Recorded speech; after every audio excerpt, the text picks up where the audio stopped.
الخدمات. ايوه. الخدمات دي تساعد ايه؟ الخدمات يا فندم 2400 متر ساعتها، وتكلف بصيانه المباني الوزاره ونظافه المسطحات الخضراء لجميع مناطق الوزاره فعلا. لا انا بتكلم اللي هي اعاشه المجندين يا فندم. المجندين قد ايه؟ اعاشه المجندين اللي حوالي 3000 مجند. اللي هم هيعملوا الوزاره يعني؟ لا يا فندم، لا، ده في الوزاره 1000 مجند اللي هيقبضوا الوزاره كتيبه القبض المركزي، وفيها 800 مجند. شوف انا هقول لك اي فندم. برضه ان احنا ننتبه لما حوالينا.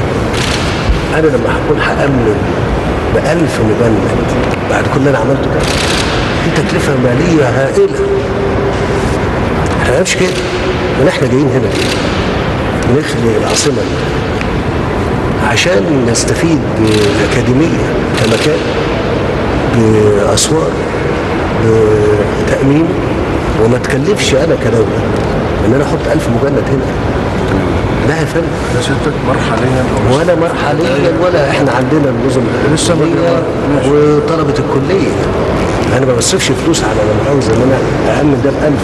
بيكلفوا كام؟ كام ال1000 يكلفوا في السنه؟ مبلغ كبير يا فندم. كام يا فندم؟ احنا بنحسب كل حاجه. صح. بنحسب كل حاجه. وصلوا 200 يا فندم ان شاء الله. ولا ليه؟ ما هو حساب على 200. ليه؟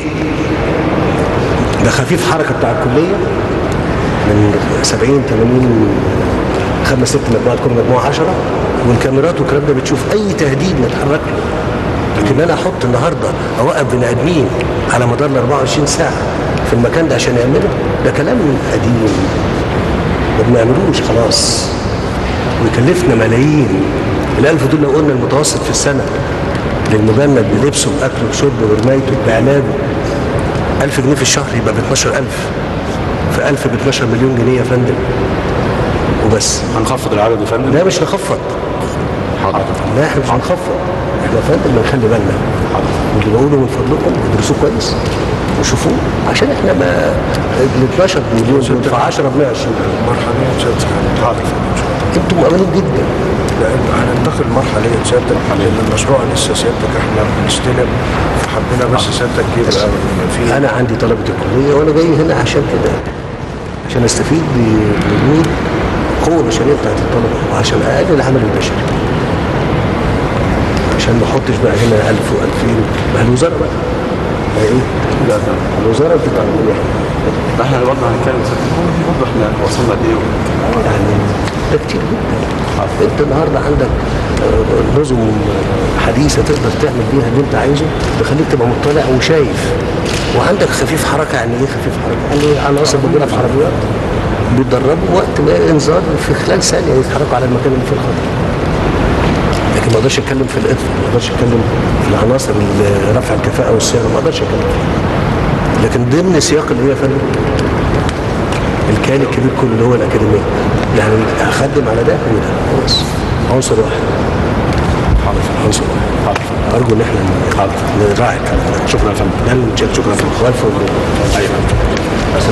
سور خرسانه سيادتك، سور داخلي هنا 1.8 كيلو، والسور الخارجي ده سيادتك 2 كيلو خرسانه سيادتك بتاعت 6 و7 كل ده لسه هنحط في سيادتك امرت ان نعمل اسوار. ما انا عارف. سيادتك حمل طاقه والله سيادتك ان شاء الله. يعني سيادتك المشروع لسه سيادتك محتاجين نعمل منظومه الامن قبل المشروع ما يخلص بفتره، وعشان برضه سيادتك يبقى في كنترول على الحركه والناس بتيجي مرحليا. انما سيادتك انا هنفذ سيادتك ايه سيادتك لا ده سيادتك ده مبدئيا الكلام ده مش انت حطيته في كل اللي احنا بنتكلم عليه ده، هتلاقي تكاليف مش مشكله.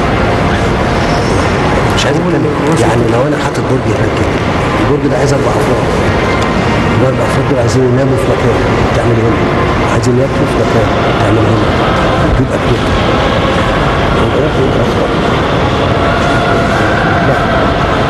لا هو سيادتك والامن الحديث كله كده سيادتك مش حاطط بس هو 6 متر قليل عادي، انما انا اعمل الموضوع كويس. انا شايف الموضوع ده